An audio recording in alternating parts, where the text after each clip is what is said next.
Hello, everyone. Welcome to Football Unplugged with me, Satvik.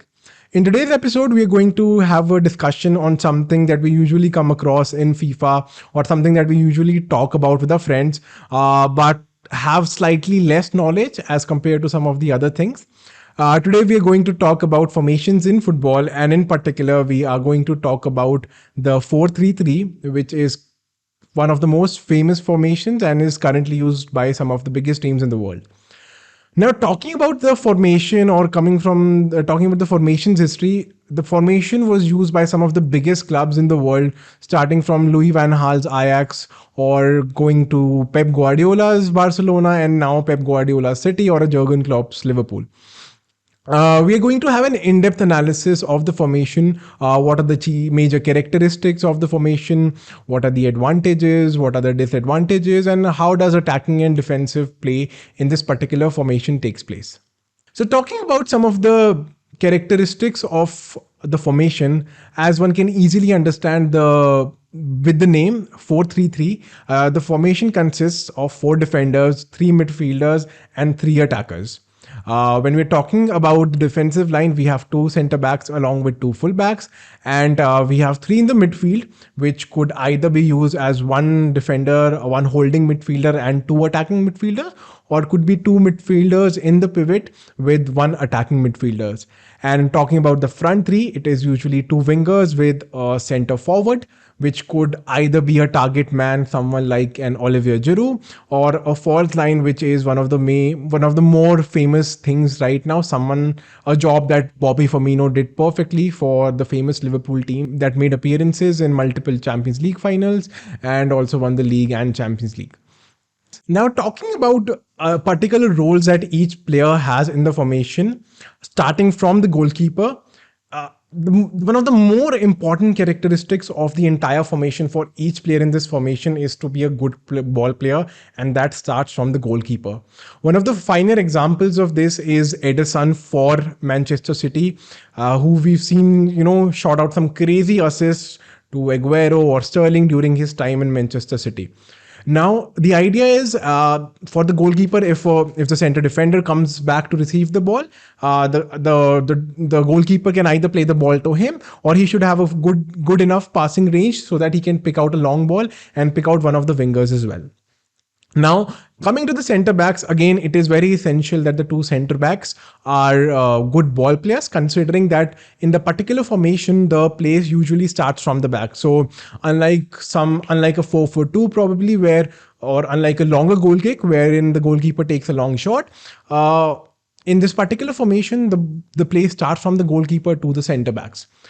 Now moving on to the fullbacks. The fullbacks also play, I think in this particular formation, along with the holding midfielder, fullbacks play one of the most important roles, both in the defensive and offensive side of the game. We've seen Trent Alexander-Arnold and Andre Robertson do a wonderful job. And I think for 2 to 3 years in the middle, where Liverpool won the league and won the Champions League, I think they were the best fullback pairing in the world by a distance. And the idea was, even though they were great offensively, and sometimes we tend to underrate Liverpool's defense, they were also defensively brilliant, unlike now, obviously, but they were defensively brilliant in those 2 to 3 years. Moving forward, we have a three midfield, which could either be a two pivot, wherein we have two holding midfielders or two defensive minded midfielders, and one attacking midfielder. Or to the contrary, one which is majorly used by a lot of teams is one holding midfielder and two attacking minded midfielders. Something that Barcelona did for the longest time, wherein we had Sergio Busquets at the holding midfielder role, and we had Xavi and Iniesta as the attacking minded players. Now, the role of the three midfielders is different and is clearly defined, wherein one defender, one midfielder, the holding midfielder, would usually stay at the back, provide defensive coverage when the fullbacks go ahead. One is majorly the controller, the person who picks out the pass, create space, and create options for a lot of players, which the role which Xavi did brilliantly for Barcelona for almost a decade. And lastly, we have someone who is the creative player, the player who plays the final through balls, creates goal scoring opportunities, something that Kevin De Bruyne or a Martin Odegaard does brilliantly these days. Now, the one of the best characteristics and or probably one of the most important characteristics of this particular formation is the triangles at all ends of the pitch. If you see the formation clearly, you see that at every part of the pitch there are triangles being formed from the goalkeeper to the two centre backs, going ahead to the centre forward, along with the central attacking midfielder and the wingers. So at each time in this particular formation, each player has at least two passing options, something which is very necessary, especially when you're playing this formation. So at no point, even if you sort of cover one player, the player in possession will always have someone to pass the ball to. And now moving on to the forward line, the three forwards, the wingers are supposed to be great dribblers. There are a lot of times when the wingers might be isolated on the corners. The idea is for these wingers to be extremely good one-on-one. Some of the best examples are a Riyad Mahrez or a Sadio Mane, who were absolutely terrifying for defenders when they face them one-on-one. And lastly, the role of the center forward or the number nine varies from preference to preference or from team to team, where someone like an Olivier Giroud, when he played for Chelsea or when he played for Arsenal, was always the target man. And someone like a Roberto Firmino would play as a false nine who would come back, take place in the midfield and allow the wingers of Sadio Mane and Mohamed Salah to go forward. Something that worked brilliantly for Liverpool over the last 5-6 years. So these are majorly the roles that each player plays, and we gave examples as to so that it's easier for us to understand what sort of role each player plays in this particular formation. And now talking about how attack and defense takes place in this particular formation, especially talking about attack, as I've already mentioned earlier, the play usually starts from the goalkeeper, or the play usually starts from the back. And the idea is, and usually what happens in the formation is the attack usually takes place at the middle of the ground, right? A lot of the ball is taken at the middle of the ground and not at the wings, wherein a lot of times the center holding midfielder would come back, join the two center backs and start the ball in the midfield.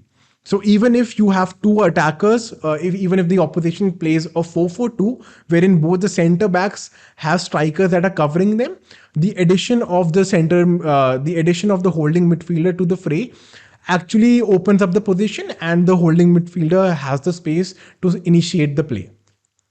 And in a case wherein the opposition plays a 4-3-3, and along with the two center backs, the opposition attacking midfielder also comes along with the holding midfielder. This empties the wing wherein the fullbacks have a lot of space and passes can be opened up to the fullbacks. This is how the play initiates, wherein let's say if the play begins from the holding midfielder has the ball. When we talked about triangles, now the idea is for the two midfielders, especially two midfielders, two attacking minded midfielders, to create spaces for the player. And at each point, the player in possession should have at least two players to pass the ball to. Now, what usually happens, these teams usually have a great ball carrier, right? Someone like an Andres Iniesta, or a role that Bernardo Silva, or a role that, let's say, a Bruno Fernandes plays for the team, wherein they carry the ball, they attract a lot of players towards themselves, and which ends up leaving space in the opposite flank. So let's say we're taking an example of Bernardo Silva for Manchester City. He usually plays in the left side of the midfield. So let's say if Bernardo Silva has the ball, who is usually a great carrier, along with him having two options with the ball, he can usually carry the ball, being a great dribbler. And you can assume if he moves from the left side, all the defenders would obviously be pushed to the left hand side, which, if you see in Manchester City's current formation, would allow space for a Riyad Mahrez to have an open chance and have a one-on-one with the opposition fullback. Another route of attack in this particular formation, in which the two attacking minded midfielders have a very important role, is splitting up defenses with through balls or passes within the D or in the goalkeeping area. How this usually takes place is the attacking team would usually populate players around the D, which is the attacking minded midfielder, the two wingers, and the center forward. The two wingers would usually narrow down outside the box, forcing the fullbacks to come track with them, and along with the center forward and another attacking midfielder, the attacking team would have a lot of players around the D, hence forcing the defense to be narrow and compact. This leaves space for the wing. This leaves space for the fullbacks to attack, and players like Trent Alexander-Arnold or João Cancelo, who have absolute wonderful crossing skills or a great foot, would have easier route to passing the ball. If the attacker does not take the traditional route of splitting the passes in between, something that the great Barcelona team did beautifully is creating space for each other's, narrowing down defenses, and still being able to find spaces with their tiki taka. And that is why one of the most important elements of a successful 4-3-3 is important players who are good with ball. That is why when you see a Pep Guardiola signing, 90% of the time the player will be brilliant on the ball, whether it is a centre back, a full back, a right back, or even the goalkeeper. The player has to be absolutely brilliant with the ball, being able to find passes, initially visualize passes, and then implement those passes. Now, we've talked about the different routes that usually is taken for attacking in a 4-4-3. Now we're going to talk about how defensively solid the 4-3-3 is. A lot of us might assume the 4-3-3 being a very attack-minded formation would leave a lot of space behind. But if you see the defensive statistics of Liverpool during their title seasons or Manchester City have always been brilliant, taking the current season out for exception. The reason being is the 4-3-3 gives a lot of stability to the team. One of the major characteristics is the fluidity in the roles of the players. So a lot of times when you see when both the attacking fullbacks or when both the fullbacks are ahead in an attack, you'll see the holding midfielder drop down and creating a three-line centre-back partnership, thus ensuring that even if there is a counter-attack, they have enough people covering the defenses. And a lot of times what also happens if attack is taking place from one flank, wherein the fullback is also engaged along with the winger, the opposite fullback could also come back and take a place in the center along with the two center backs, and if need be, the holding midfielder as well. So contrary to something that we might believe, the formation is still very flexible, is still very defensively solid, and is still one of the major formations used by some of the great managers and some of the teams in this modern age. One of the major elements of a great defensive stability is also counter pressing, right? Something that Liverpool does brilliantly is as soon as they lose possession or as soon as the opposition gains possession, they tend to press immediately, thus leaving the opposition with less time on the ball or with immense pressure, which usually, leads to a misplaced pass or playing a long ball to spaces where they do not have any player. And that is why counter pressing when losing the ball in a 4-3-3 is one of the best forms, and that is why Liverpool were brilliant at it, and that is why they scored a lot of goals, is because their counter press was absolutely well drilled, wherein if one player was triggered into pressing, the team knew that they are going to press. Wherein, let's say if the goal, if in the counter the fullback has the ball, the center forward will move towards the wing. The right winger would also press the defensive fullback, thus creating less space for the fullback to play out, thus having to probably launch the ball upfield or creating a misplaced pass. And also, one of the major roles is of the midfielder is cutting passes in the midfield. Something that a Jordan Henderson or a Fabinho or a Rodrigo for Manchester City does brilliantly is cutting these passing lanes in the middle, where as soon as they lose possession, they sort of tend to press on the players who are about to receive the passes, wherein a lot of times they sort of intercept the passes, or they sort of clear the ball, or they gain possession directly. So apart from being an extremely attacking minded formation, the 4-3-3 also is a great defensive solidity and is also a great base for people to attack, even for counter attacking. Lastly, we are going to talk about some of the weaknesses, if any, of the formation. Like with everything, like with every formation there is in football, the 4-3-3 also has some weaknesses, wherein, if the initial counter press is cleared, it leaves a lot of space for the attacking wingers. So if you observe what usually happens in a 4-3-3, when a lot of people are in attack, the center back would usually come to the center along with the holding midfielder, which leaves a lot of space in the wing. So if the opposition team has a great counter-attacking team, another team who has fast wingers, the space is empty for a great long ball. And if the initial defense line is cleared, and if the offside isn't, and if there is no offside, it is comparatively easier for the attacking team to find spaces and eventually scoring a goals. Another weakness, or let's say another important thing for the formation to work, is having extremely fit fullbacks and wingers. Because a lot of times there is running back and forth for the fullback, and that is the same with the wingers as well.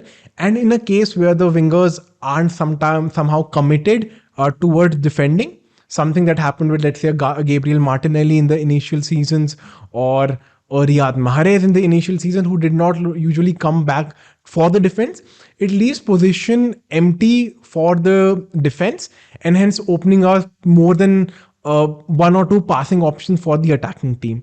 So even though the formation provides a lot of fluidity, a lot of defensive base, a great attacking source, it still has some weaknesses, which, again, if taken care of and if sort of prevented, and with the right players, could easily be countered.